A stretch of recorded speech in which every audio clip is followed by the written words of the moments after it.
Bom, galera, aqui é o Tarcísio e um vídeo, acho que vai ser curto, sobre um tema bem técnico, bem preciso, que são o sistema métrico dos jogos OSR, a conversão, como é que funciona. Então vou falar um pouquinho aqui sobre como eu faço, né? Para quem está em dúvida, pô, mas esse sistema ele dá a distância dos personagens em pés, aí quando vai para ambientes abertos ele dá em yards, e depois ele trabalha também com milhas. Como é que funciona isso? Como é que é a conversão? Quais são as medidas que usam para falar tudo isso aqui? Então, eu trabalho com esses cartõezinhos aqui que me ajudam muito. Então, vou falar tudo que tem neles. Talvez esse vídeo pode ficar de consulta aí. Lembrando que a minha principal referência é o D&D BX, né, no caso o Basic, e o Expert, que aqui tem as regras de distância e movimento em Dungeon, e aqui tem as regras de distância e movimentação no Ermo. Deixa eu só dar silenciar aqui. Então, primeiro é conhecer as conversões, né? Então, olha só, tem essas conversões aqui. Não é que eu arredondei, eu só contei uma casa depois. Então, um yard equivale a 0,91 metros. Então, um yard ele é um pouco menos do que um metro. Na verdade é 0,9144. Mas eu considero como se fosse 0,91. Então, um yard tem 91 centímetros, quase um metro. Nós temos o foot, que é o pé.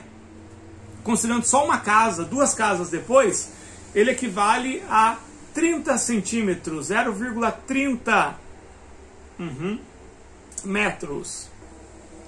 Né? Na verdade é um pouco mais, quase 30 centímetros e meio, é 30,48. Ou seja, né, um metro ele tem um pouco mais do que 3 pés. E outra medida que a gente usa muito, que a gente vê muito nesses jogos, que são as milhas, miles. E aí, uma milha equivale a 1,609 quilômetros. Então, uma milha equivale a mais de 1,5 km. Tem gente que arredonda, né? Tem gente que gosta de arredondar. Por exemplo, um yard considera como sendo 1 metro, né? O pé não tem muito que arredondar, né? Tem que ser isso mesmo. Não dá para falar que um pé é 1 metro, né? Um pé é 30 centímetros, 30 centímetros e meio. E milha tem gente que arredonda para 1,5 km. Só que aí você diminui. Eu gosto de usar as medidas oficiais. Então, quando eu vou fazer as minhas conversões, né?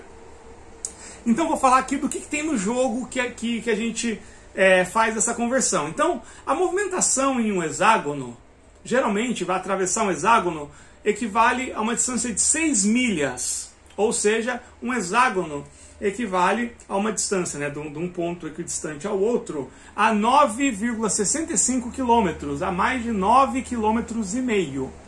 Né?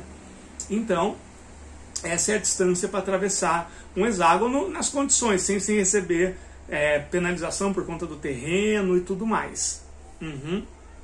Alguns terrenos são mais difíceis, vão levar mais tempo, né? Mas aqui é um cálculo de quanto meu personagem consegue andar. Por quê? Porque dá para calcular a movimentação do personagem no ermo, em lugares abertos, a partir da movimentação base dele. Como é que funciona? Aí eu tenho esse outro cartãozinho aqui, né, que fala, ó, é igual a movimentação por dia em pés, dividido por 5 em milhas. Né? Por exemplo, se eu tenho a movimentação base 90 pés na ficha do meu personagem, eu divido por 5, vai dar 18, ele consegue andar 18 milhas. Né? Como cada hexágono equivale a 6 milhas, ele conseguiria atravessar 3 hexágonos. Convertendo em quilômetros, né? Aí eu poderia converter em quilômetros e daria essa tabela aqui. Quer dizer, um personagem cuja movimentação base dele é 30 pés, ele conseguiria andar 9,65 km. Ele andaria um hexágono apenas durante o dia. 60, ele andaria 19,31 km. 90, a movimentação básica em pés, ele conseguiria andar no ermo 28 1,96 km. Se a movimentação dele é 120, ele conseguiria andar até 38,64 km. 38, pouco mais de 38 km e meio. Uma pessoa que tem... E aí vai nessa proporção, né? Vocês entenderam aí. O que mais? É muito comum a movimentação em um turno no ermo. Vai ser diferente.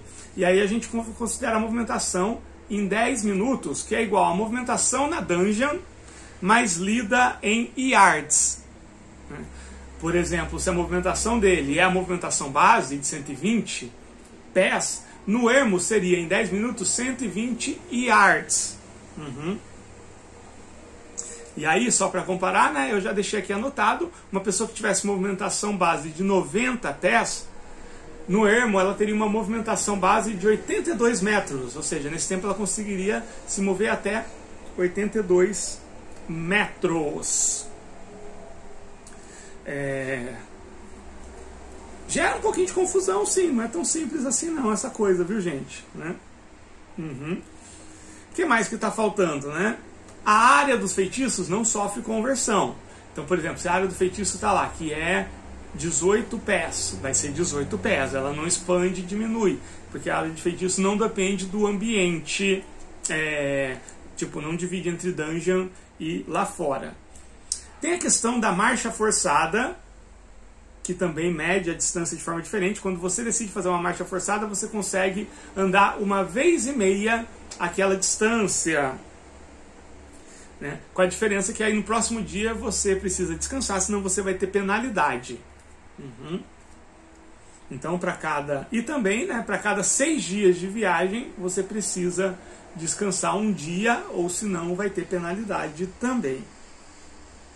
E aí tem a última distância, que é para definir qual a distância do encontro. Você está andando, aí cai lá, né, ou o mestre decide, ou cai na sua tabela, que você teve um encontro. De acordo com o D&D BX, a distância do encontro é 4d6 vezes 10, medido em yards. Né? Que é diferente dessa distância, por exemplo, na dungeon. Né? Se você está em dúvida, na dungeon, qual que vai ser a sua distância, é 2d6 vezes 10 em pés. Então vai de 20 a 120 pés de distância.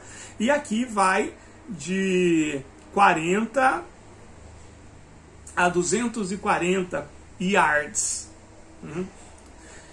E aí, dependendo do terreno, você tem que aumentar ou diminuir o tanto que você consegue andar. Aí tem uma taxa, né? Por exemplo, quando é cidade, num caminho, numa planície, né, num lugar que não tem obstáculos, é a velocidade normal. Se for uma floresta, colina, deserto, ou algum lugar mais pedregoso e tal, você vai conseguir andar 2/3 da sua velocidade normal. Se é montanha, floresta ou pântano, você vai conseguir se movimentar na metade da sua velocidade normal. Então você vai caminhar metade do tempo que você do percurso, da distância e tudo mais. E em estradas você consegue se movimentar, né, uma vez e meia mais rápido do que o seu movimento normal, né? Isso não é considerado uma marcha forçada. É isso, gente. Então, um vídeo meio técnico, né? Meio xarope, mas eu acho interessante colocar isso porque eu estou fazendo uma campanha, tanto em grupo quanto solo, em que essas coisas estão sendo importantíssimas, né? É um jogo, uma campanha de viagem, então, além de marcar a questão das provisões, água, quanto que os heróis estão consumindo e tudo, quanto que eles conseguem andar, como é que funciona essa movimentação, está sendo uma coisa importantíssima. Por isso que eu estou pontuando isso. É isso, o vídeo mais técnico do canal até hoje. A gente se vê.